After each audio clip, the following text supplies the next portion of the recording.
Pacific Rise City IP. Ongore na tinkaru kinanduna kala ko na singa lebu serangani kuwa. Ronga kasaraba live na VTFM Facebook page kena YouTube channel. Bakarimba mala ena VTFM meka mida ngai kachi. Na nimbulu na turang na marama dorbo na leo sa tos sugaling di kaloko sa sibra tidi karu ani tidi kalima meniti. Kita pombo trebio kani go ni totoko churambula ke na vivo ngani se rong binaka. Mbulungu itu ke na nonda vitia ke kemeni na lubi vitu sama sama na biasa berura.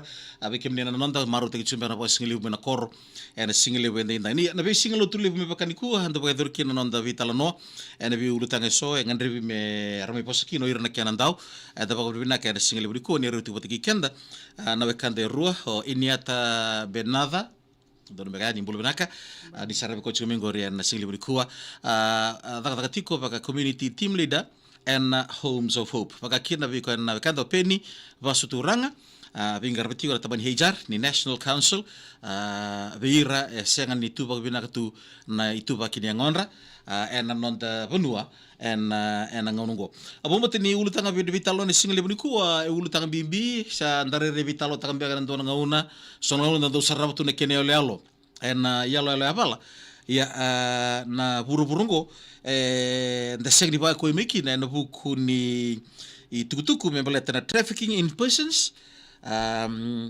pata kina itavini Homes of Hope and bugribito ko ni may na OSAID Pacific Rise CTIP.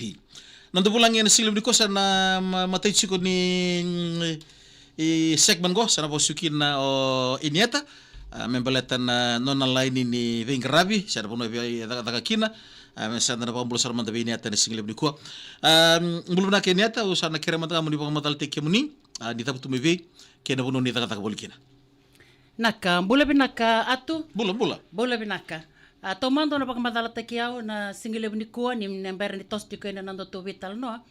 Anaidan ko ini também nada baka nini sarango de tiko ya. Au marama ni kodo mangamea ina sana baka turanga da kaun robe.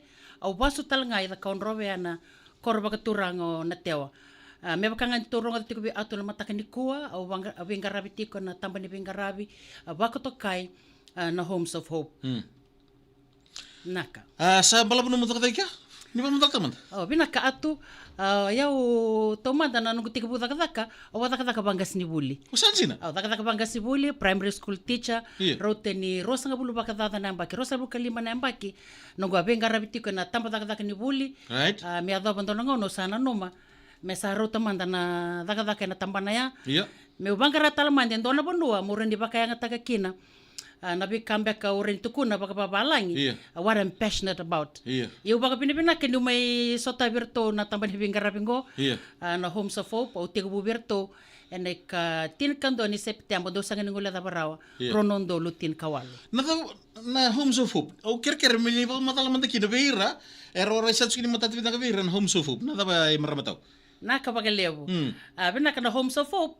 O kwento na tamba ni Bingarabe na taon daku ni mate ni tusi na kinayada ng beka. Baka na kaun robe tao na NGO. NGO, ayawa. Ayan. Iya. Yo kaya tiga buwe na rosa nga bulu baka dada na embaki sa oti. Iya. Romi tiga buwe ndo na bioti ni rawa kaulo tumay ibiti. Romi tiga buwe na nonrong garaba karwa kunia na lomo ni tao ni lewe suba. Iya. Endo na marama. Right. Embukete lewu tu. Bata kena lubiana kartua kere toka na dona varanda ni dona susto suba na rosa nga bulu baka dada na mbaki sa oti. Atega wiki ana non robinga rabi arto ando baki tik na sona be bonua boleka suba ni bera ni soli dona tiki ningele ko baka binaka na bonua baka turanga na tasiri na korotama bua ni rauni arto soli dona tiki ningele mele tarakina tau ya buteki kina ni tiko bo ni Homes of Hope ko sa tiko kina go sa CV18 kalima na mbaki. O there ngarabi kina. Binaka tau ndo na taro binaka ngori na bingarabi Homes of Hope ko rangarabi nga kina o ira na lubenda ngonele o tambu sakayani era bakalengai ena be tobo ni be baka saurara taki kanda rongo da tu ena nonda walesi o ira mbaka rabaka tokai ena kena bosanda kelale butungo ira mbaka rakudubi o ira mbaka rabaka sangai ena ngoni salam butumbuto ka sanga mbaka ni ndona bunu arle marro ikine sa tigumbaka na nonra kisi sanga rabi tiko na tambani ni obisa ka ngandre merle toka ba wawai kya ni mbera ni na baka suka listale ena nonda duibe mata bubale Vamos ter sana mata tea sabi bos ni bisa mai cumi bikim ni o zek mbai sangale na singalevu di kuah vamos ter tabali muni ya. Oka kino bini marama vamos ter tu warong cumi no suri. Singalevu ni kortona gyang di taka ulung go iya na ken semachi no to bitalon singalevu ko vamos ter ni sama tatsu na itu kutuga weekend na singalevu go. Na trafficking in persons na TIP kina various forms na kena thawan baka me urun tukuna na kena bima tanggali naka iyo binaka atu ke ulis tumpu talanga bagalilai na kena na bingara ba baka durme homophobe ena buku ni bika la ko duruma klasa balabu na to bingara bitiko homophobe you know the lessons learned over the years dona tambana kitomi kunyango na kai baka to kai na trafficking in persons ya na nonra boli taki na tamata tambusakayani right ena be salam butumbuto eso o klanda do rongo da tunga baka ni abara takatiko na ene kauni na to bitala no ni kuwa ni ren saraba baka na yalo senda rongo da tuna kena bitala no taki senda rongo da na walesi na trafficking in persons me baka usaka woti na nonra boli taki tambusakayani na tamata so na tamata ra boli taki me baleta na kai baka to kai mera ni baka yang ataki na ngonra mera me kena ne labo kena baka pertanian baka rin tukuna na sex trafficking so era bolitaki ni binakati sanga baka ni ado tuka na nonda bono ibiti ena be sai burubura and reda na be research da kan da reda ena be sala ndara ni sarabakina so era bolitaki baleta me baka yang ataki na nonra ngada na utom beka sena ibi sandina seda batale so era bolitaki mera kai baka tokai na slavery rali baka daka teki tumbeka na sota lembeka na banua se do tala na kena dana baka babalangi na servitude ia na bulu teki kedango daka tiko me rawa kina na ilabo me rawa ni sota le rali baka yang ataka kara baka loloma teki kina o ira tambu sakai na tamate era banga teki tiko ena buku ni trafficking in persons kembali trafficking in persons go na namdu kawai tiko na homophobe kapito ko ni kina be kenda na OSAID ki da biso so tale so signi da ba ko ikina signi ngalame kina nanda banua dina todok dina dina ya atu reni tukuna ni kwa klara kai baka tokai ni baka takila so ngona nda rongo dena walesi reality ko baka tau madala na ngoni ana ngona samite ko bingara bitiko kina tau na tambani bingara bingo ona bingo na keden do reda na walesi se reda na reti rongo dena walesi se reda na reti alo ni tambake men dono ngone sa eli tungo sa oche rosa bul kabana ya uwa wasanga bul kawal na ya uwa nongo baka nana no balete ni bingara bitiko na tambane ya nongo baka nana no sando ngole sara na tikina ya balte so ne baka takil se so ne baka dina ni so na bika ngo saro ni adu tiko ena nonda banua dono bobenak ya toso chuno to bitalo ni single briku mo tukun manda weekend abo modri sama madal kina me bakangan itu tulita fatongo weekend to single briku bo madal tanga manda homophobe bata kina daka ndonga rabatu kina binaka bakale atu me bakango sa tegabu bakamadala tiko mekina dino sa rio membaleta na homophobe tegabu wala kani tol sanga bulu nembaki bakadada saoti na buku ni non rangarabi na lubenta ngone leo yo baka pinipina kana buku ni bengarabi sa da katikungo homophobe kito sasanga ni baka nama tanga na duanga na tambano iranga na lubenta kora sota kame na ndrendre so baka baka sura ratak iyo sasanga ni baka nama tatikunga kia sa tau so talanga na bengarabi na kai baka tokai na kia na bosa mbeka baka peratania na prevention isembera baka niado sembera niado sa toso na bengarabi ko baka pinipina katakina mbeka na tambane lebu ni be kambeka baka tokai mbeka na international organization mbeka na NGO non rabito konting merani kito toso itung na bengarabi ang dongo ko kito may tegabu na tigo sa kito wasa may bakurit tigo na kabak tokai na trafficking in persons sa na human trafficking ko baka pinipina katakina na mbeka na donors ko rin kai ni kuwa leba ka ni ba madal takatiko ya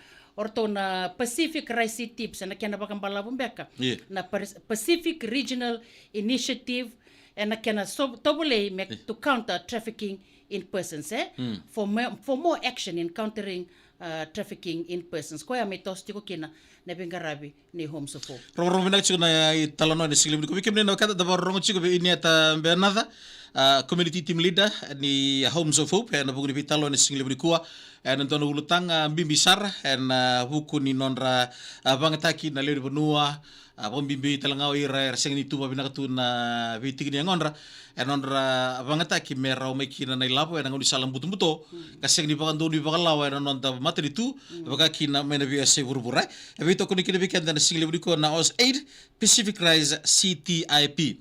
Ya, buku ni taruh kata apa?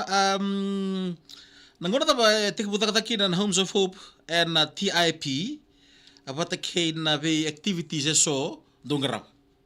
Naka atu baka satu kuna sa tik bumaka tu mena bengarabi iya kito baka bini binaka. En ruana mbaki sawati kito me biwa kanikina watakira to na USAID. En tambana ni Pacific Rise CTIP. Na CTIP na countering trafficking in persons. So rini bakambala butakam beka na Pacific Rise. Yeah. Na Rise dona bakalaka ni Regional Initiative and Support for More Effective Countering Trafficking in persons. Teko na rona baki sawoti arto mi toko na benga rabi dona kana na ito baka binaka virto na OS8 ena kena raw ni kito taleba na bebo no kito benga rabi kina kito benga rabi na be korokoro kito benga rabi bera na kai baka tokai baka na CSOs okela na vida na baki sawoti kito baka binaka taka ni kito raw talanga ni kito adaka ena kai baka tokai na inter-agency working group on anti-trafficking na kena mai sangai me bukei na nonda matenitu ko na baka binibina ka ngola taltunga ena matenitu ni arawani I ado mai na bekire me kito baka itabi talanga ena kena baluti kena baluti na bika to bital no takitingo sai ko baka na ka to o ni sawase utimai na kena baka nga teki na tamata ka boro kikina na lawa ni nonda matenitu kakin rodondon sar mantanga takira dondo betar nga na kembali kemto na taka batanga ke na OS8 USAID tun juga USAID USAID nama tin tulio Amerika ni pesawat USAID Baka nonta mata itu, nonta betul mungkin. Bina ka atu. Okela na beba bina katakan na matin tu bimbi orto na tamban orto ngarava na Ministry of Home Affairs and Immigration. Okela na bida na baki sawoti. Dona report in those kubaka utikumay na nonda na be matin itu. Baka tokai na tip report.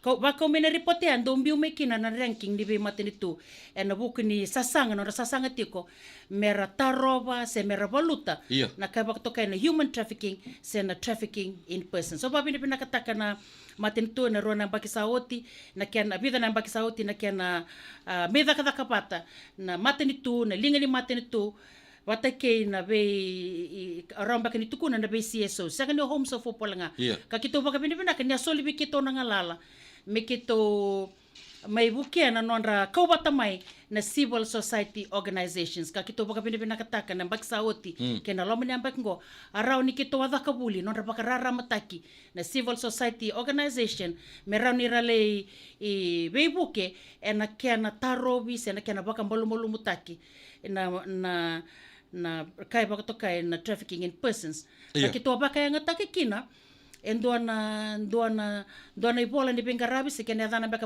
pertani na toolkit baka to kaya na countering trafficking in persons and sexual exploitation trafficking awareness kaya na baka binibina kaya ngoli tiko birto na USAID raw ni kito meta kata kapator to sulebi kito nangalala mi kito witumberi veira rangandre ba mertumberi kamera raw ni relebi baka rara mataki ena non randu be tiko non be tiko bombo ten tiko rong bina kaya ena non lagi baka rara mataki leni buno baleta ke baka na seg ni baka rara mataki na seg ni kinta ba na kaya do chiko se beta ba maramatau Dina baka ni tugu asa ora ini singli buko. Dina todo.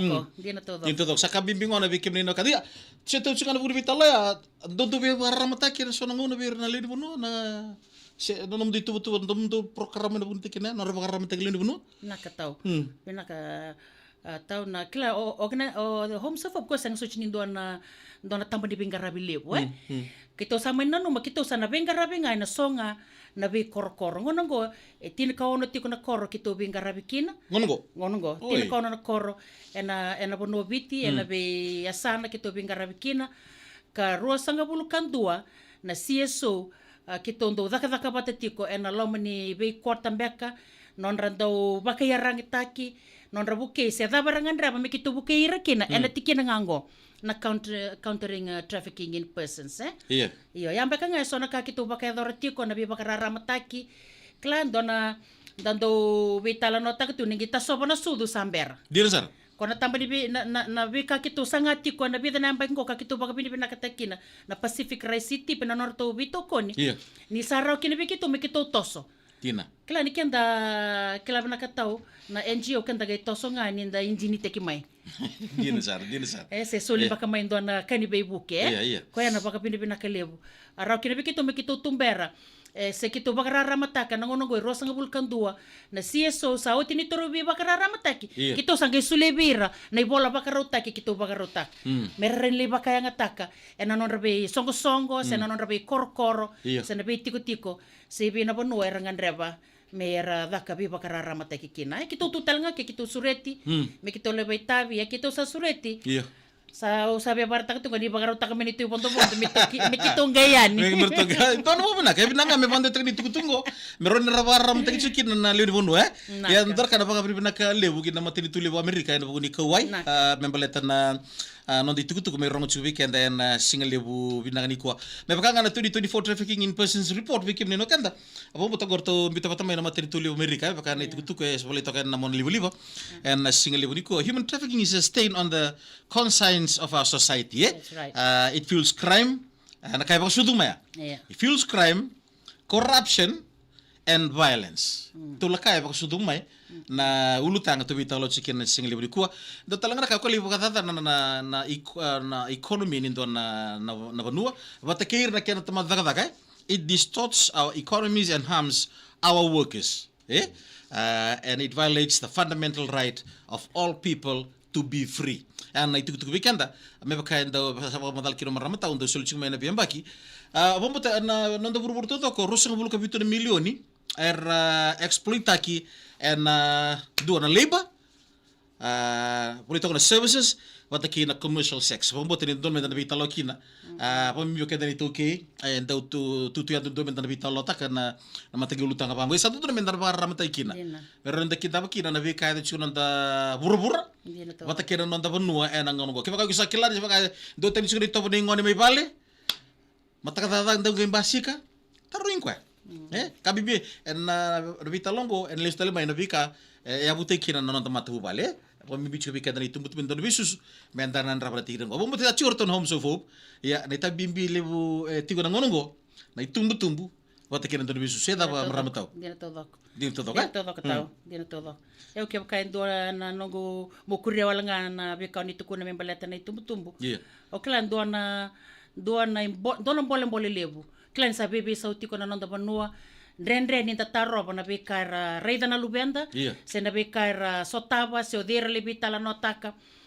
Dona baka mamasulebu be kenda na tumbu kenda na daun be susu be kenda baka nang gas ni buli ni da tigo kor ni buli walu na yawo bata kair na ngwane be rembe kair na be ngarabe na tigo baka loto be sakam baka ni tala nei baka tawa nei baka bubuli dona baka mamasulebu o kila ngandre be menta daka bata yan dona ka kitu kunea ena ni tumbi be ngarabe tiko bata kair na be mata songo so na kena ngandre be na sindren da balu tondua kena ngan rebi menta daka bata da linga bata ena nonra maroroi na kau kebiti ena singa ni mataka umbo tiri tu rong binak bikim no kanda tobu sa anto sa chilon to vital no ena singa lebu ni kuwa odi boy labotak na nom do tak ya talo taman da bombo tin lebu chunum do labo na katau ya da misoleni do binaka pakai salure kana matin tu lemerik sandarin sarane keli pot kene labo sambi tu kina na kabalebu tau ena kena buku ni pakai labotaki na buno ni bengarabi kina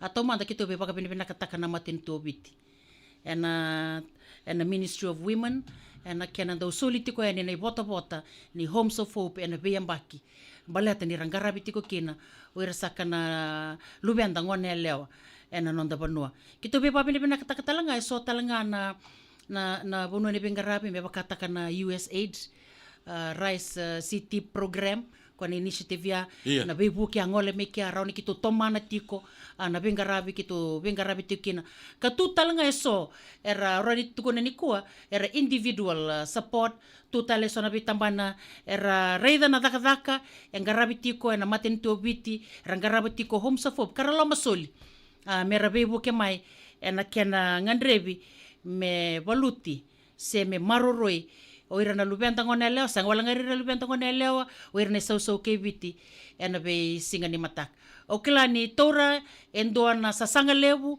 tora endoa na labo lebu mbeka urani kani kuwa na kena ngandrebi merangarabi ngandrebi merbuke se daka na biba rara mataki ya kakito ndola tu ke bakai tu eso era ngandreba merbe buke na bibuke dabanga bakai labo bakau sibi bakai labo sana bibuke dabanga era ngandreba mera solira mai ira rani bitar mai ena nitu bali bola ena tambana ngani nonra ngandreba merbe buke vinak Vamos te san mata tsuka biki menina wekanda na bika so artu sakir chiki na wekanda men home so fupe na ngaunongo ndotele na nimber ni maitha butsu ndor vitalo leka na single ni kuwa nimber ni suri chiko na wekandaru Mr Penny Pastura me mai pakamata tiko me bala talanga ulu tanga go bira seng ni tuba bina katuna ito begini ngonra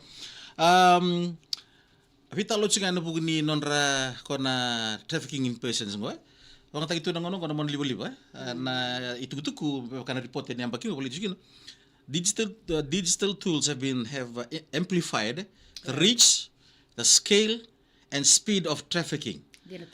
Irna perpetrators ngo ersa banget kan dating apps na app lala kono mon libo-libo wata kina online ads mera be recruit tagi kina.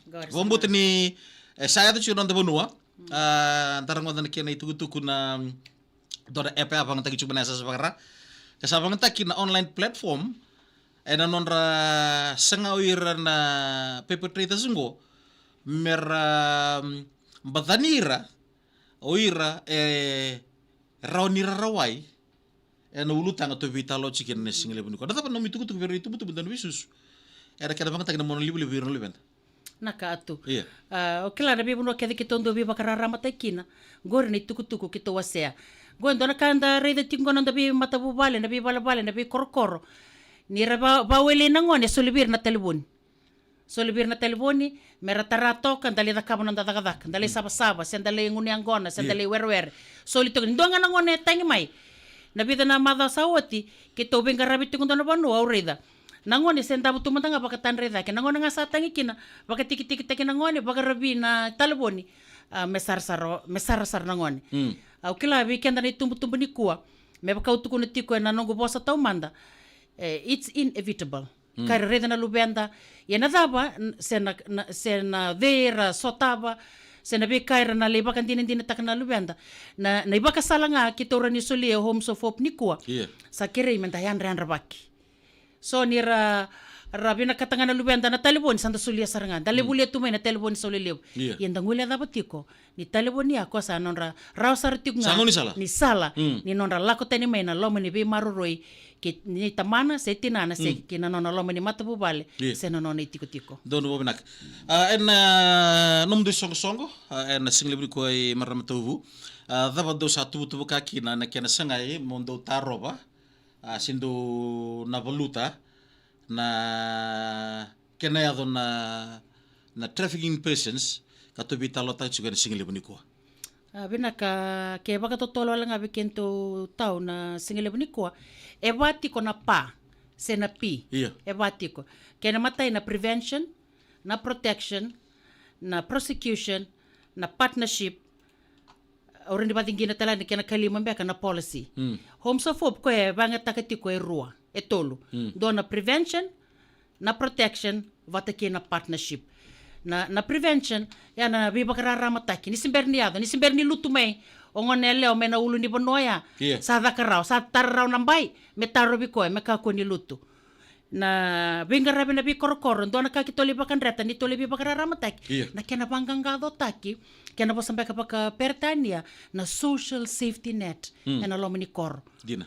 kena bangangado taki kuni bakata kan done songo di turanga ya enda bo tu ye an rabi na katu Sandina. mera bakan duri na be songo kwara dono mera dakabati kuna tambana bakan ni bula raramba Iya. ena nonda be korokoro si orto na safety net Iya. ya saranga ndona tabi kito ngandreba me kito le dakaba me rabaka ramataki rabaka yarangi taki ke bakasa ndona kai basi kamai na dabar na dakaba o dir na bi tartarkina Dina sa. me rakila ti kuna namba ni obisa rakila na child helpline rakila na dotala na helpline na korto ngarabati kuna tambana ni marama Iya. ya so na bi buke raw ni le soli tubeira na bi korokor kito bi ngarab kini na prevention sangi tikuna protection Iya. para mi marro tikuna ngonelo kena katolu ko to mi tiko raw kina na singile buni ko Iya. na ka baka to kay na partnership sanga ni ran yanda ka bato ndo kito baka bini binakataka ni raw ni kito sureti mi kito may baka itabi ni ko me pakko ni tukutuka na leo ni banua balata meranda raw ni yanramay da ka bakini ndo na kana kena marroi na bunua binako biti Ocho sini tukutuk berli ni bono. naka au kila sa keni oti ngo sabala ni kabidi ni oti ni tukutuk Au kere muni bosunga. binaka tau na bita tau na kingani kuwa bikenda na leo ni bonua au kila sa bisa una ngona sa sanga ni ngona ko na bida na mbaki sa oti Iya. ko nonda ngona ni nonda ngona mbaka mo kenda na kento na vital no ti kongo Iya. ena kenda do moko nda yali tu manda nga bida na miniti nda moko Iya. yana usanga ni tukona medaka na be moko usanga ni Alright. tukona Alright. na itatau mbaka nga be kenda ni kuwa be kenda ni tumbu kenda na dauni be susu be ka keda ngo na be bakan reti lebu tekabu nga may bale Dono bo binak. isa tekabu may bale na ngay toso na ngay kuning nga na buwana kaya bakanta garaba pinakatiko na nonda itabi na itumbu ena singen din dai Na boleh besar ini ata community team leader di Homes of Hope na bugun bitalan no na single bil ko na ulutanga benaksar membelitir na lubenta kir no takawa na basing ni matak to sar barong man mika na loman story coach mai tabiuni sa no chia sa dangi barong chigo Mr Penny pasturanga ka bagi tabitiko na bugun National Council verno kanda eseng ni tuba binagata binagatu na bitiki ni angonra. Belum nak kita lihat atau ni belum nak baru cuma ini kami ini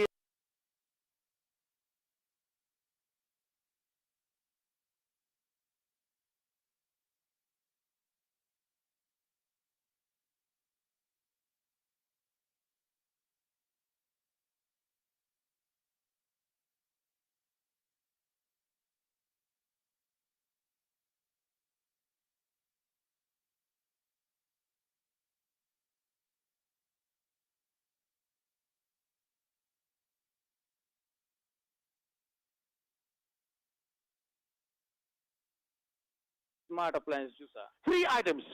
Right. Right. The total price for this was $407. $407. Right. Combo deal price, Right. guess what? $349. Combo deal price. Tolong dah ubah semula kali $1. So red pen deal.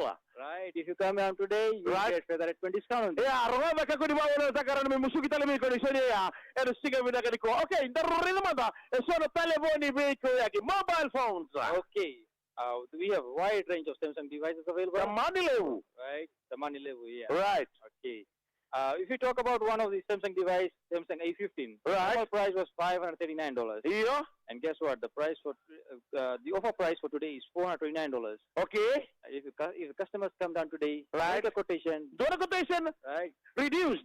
Bring it to us, Right. feather at 20 discount. Ya, aku di bawah na takaran mo ni moto na telefoni me kaya mini tu na kaya nandindui na kaya roka rere binaka rere na kaya dari singa binaka ko. Tapi binaka na coach semakta diwari na kaya mo sama tabi na mo gidi fam. Ayo Mika. Benar boleh besar mika na teman talcio nanta pagariman malan single bri kuwa sa nanta bulang ito kada ngono korni waswase ucu cingan di pitu na minitingo na bekada pen ni pasturanga venga rabitik oh menga matal tiko ngane single bri ko nimbul na kana kang Nimbul binaka. na boleh besar to takar kimni rere single bri kuwa Beneran raki ko. iya ni po matal tiko ni man Sabi naka nadango peni posturang o dabu tumay na koro nangonin daw tabuki kandabu. Benar boleh besar turun ita ni po matal tiko mandan na bono ni venga rabitik kina na ngono ko Labili po bingarabi chiko na National Council for Persons with Disabilities. iya Kachiguna ni tu balibol na 3 Brown Street ngango e suba. dono po benaka Na bingarabi yung kung na lingat tiko nga ni bingarabi ni mati ni tu. May na Ministry of Women, Children and Social Protection. Iya. Kitu na lingat singa di Bingarabi. Dono. May namatin tu en orang Garabi, wakatampakin tu era wakanda era pakilengai tu na tubukin yang onra. Ano nonda bunua. Dono binak. Uletong, how does TIP affect people with disabilities? Ano na sima ito irno kanda sini tu binak tuna na bitikin yang onra. Sima tikin na ulutang ato bitaloki na nisingili bunikwa iray na ita. Sebenarnya, na era wakanda era pakilengai tu na tubukin yang onra kue koruni dabuta pakapertan ya dia ada vulnerable sina community. Dina sa. Rani ralawa kita ke rani sona kaya bagai durbira belet na tuba kini yang onra. Dina sa. Na bikara lago du Roma. Iya, na toma do biba bina kata na Pacific Rice TIP bakakira na matin tu lebo mirik Dina sa. USA nan roto vitokoni anak na rani bagai dori na biba karamata gitu bagai dori tiko bakatala kina matin itu. Na tambane ni minsti ni women, children and social protection iya. Kitu bingkarabiti kuna tambanongo ka kitu pagabinakatakan kitu may biokanichi ko bat kerto na homes of hope. Kau sa tarungan do siya mapakata birto. Kitu siya mati kung balata na bingkarabi ko na Pacific Rice CTIP. Oh, ayo. Kitu may tiki-tiki ni bingkarabi. Yan nanon rabakar na matik nga na wakanda rabakalingay tunutubigin na konra. Yan balata na trafficking in person Iya. Iya bida na madaw sawi tikitu nabula sawi tikitu bingkarabi. Kakitu libi wakar na matik may lambasa. Iya. Apakah kina may lebuka, apakah talang kina may lutok. Iya. Gua nonra sureti may rebakanda rabalang kay tunutubigin ng onra nonra mata. Apakah kina sotel na bi songo-songo. Iya. Begitu may apakah madalang kina. Iya. Nonra marurui. Sa nonra tako may kina rebakanda. Era bakalang kay tunutubigin ng onra. Banda kila na bi kasaya do abuliti kende tigongo. Dino sa. Sa dabutara dabutot. Gua ba raw nira wakilengai si rara ni ratemaki. Iya. Yana taka butu-butongo na human trafficking. Di nasar. Sambala po may nanomdo, sige matiningo naman to may taka patikin ko ituranay? Kito sangge may taka batingo na lumbunyang bakyongo. Oh, okay. Kerto na homes of hope ka kito ba binakata na buno kito sabing karabitingo sa rambay libutigo Iya. Nonra bulangodi, nonra bakaramata kirawakanta. Era bakalengai tunutubigin yang onra. Muru kurenga na tiginongo, belateni daray da nonda bonua la kaman. Iya. Era ni da kinda dalang asala komendo na motoka keli tao ni. Iya. Bonti tigo me kena indua baka wheelchair. Iya. Samai tigo me kerkere. Iya. Sona ngauna na lomani koro se na bulunda tigo kin. Do baka idurita sona itobo borobora. Se ronika lolubira. Iya. Pero kan terra balengai tunutubigin yang onra. Koya ko kitu lakwa politiku kina na kana hunutaki. Iya. Na kana hunutaki na nonra marroi. Na nonra tango mai kina wakanda rabaile ngai tuna tubi na ngonra nondabi tiku Totok ba ut. Dora ka bibeu nganra mo bagrita ke ni na nondondono. Chiku talanga nondondono. Ichu talanga. Mi bakati kenda nga Dino sa. da binaka tuna tubi na ngonra. Di nasar. Ir talanga no wakando ko. Tiku talanga nondondono. Di nasar. Meron do marroi Iya. tango mai ke bakusi bina nonra sotai bina rombole bisinga. Dono binak. Rong binak na itukutuku ada pembuli chuko weekend ay na singili bunikua. Turanita na NCPD. Na dapat da kabati ko non ramaroi uirango se na iya nanam do stakeholders.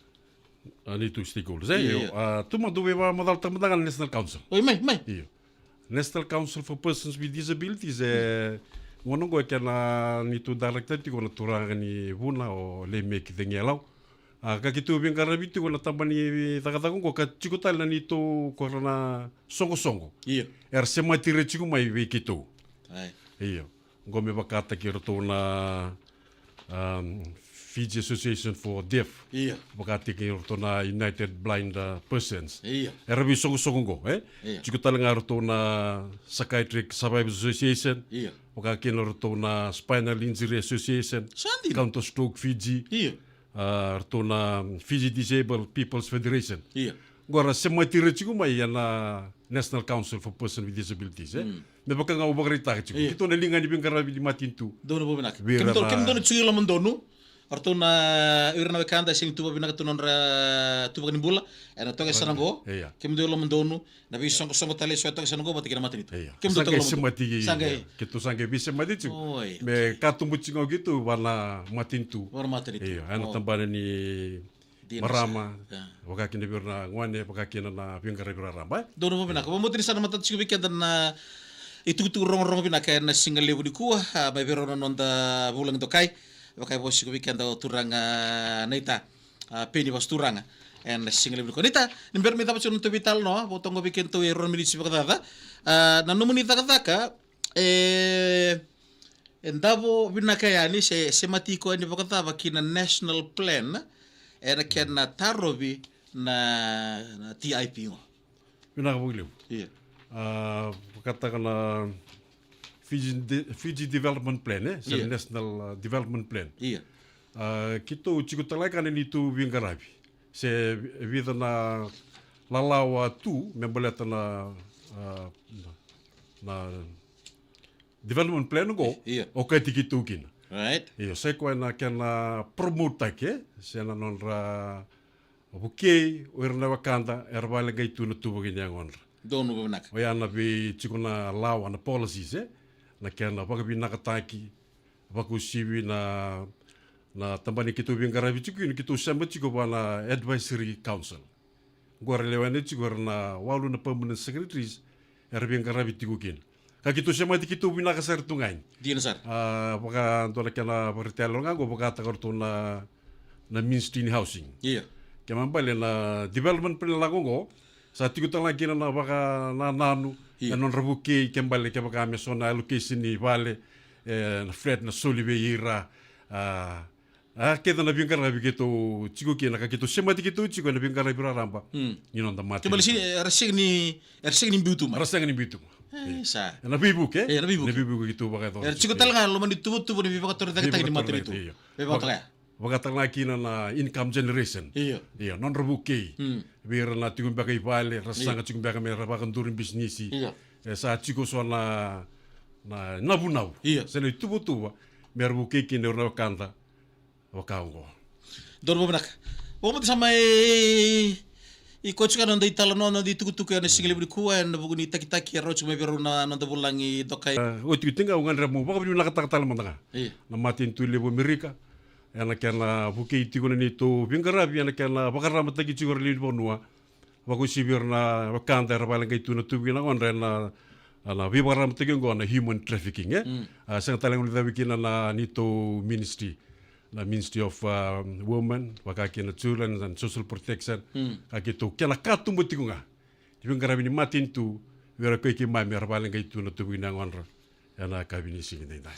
Turana maraman da borong chigo be rona nanda bulangi dokai na single bri kuwa ini ata benada na community team leader ni Homes of Hope wakaki na bituranga na tape ni pasturanga mai bada parti weekend na bitalo leka eno buku ni ulutanga rong binaka da dono na bitalo kina paglevu membeli tir no takawa wakaki na weekend ra masal mantanga linu no eno be singan di mataka eno buku ni ulutanga yona trafficking in persons kapito kuni kina weekend na Homes of Hope ka wakakina na vito kuni libsara mai na USAID Pacific Rise City IP. Bikin menurut nabi wakani na wakani stesen apa benar cuba lebu na nomor ngone na bukan ikan memang tak di tuku rong binaka di tuku dina karena napa ram tai cuki na lebu benua en single lebu ni kwa. Benar sar boleh drok kolong ata cuko. Nasa wale. Nasa boleh sekoya na nonton pagri mal ni single lebu ni kwa bikin ni kanda saboto bikin dawa na meniti mendua na kaloka di single lebu ni kwa nimberro ya da orang talam da mika en lo man story courts mai taviu ni Yang benar-benar besar dan bukan ni lutus pemakai nangga anggaran bicara tentang perbincangan kau dari coach cemakta di wali promotion royatu yang mungkin motor. Ya benar kita sapa mo dan single lebu ni kwa me da na single lebu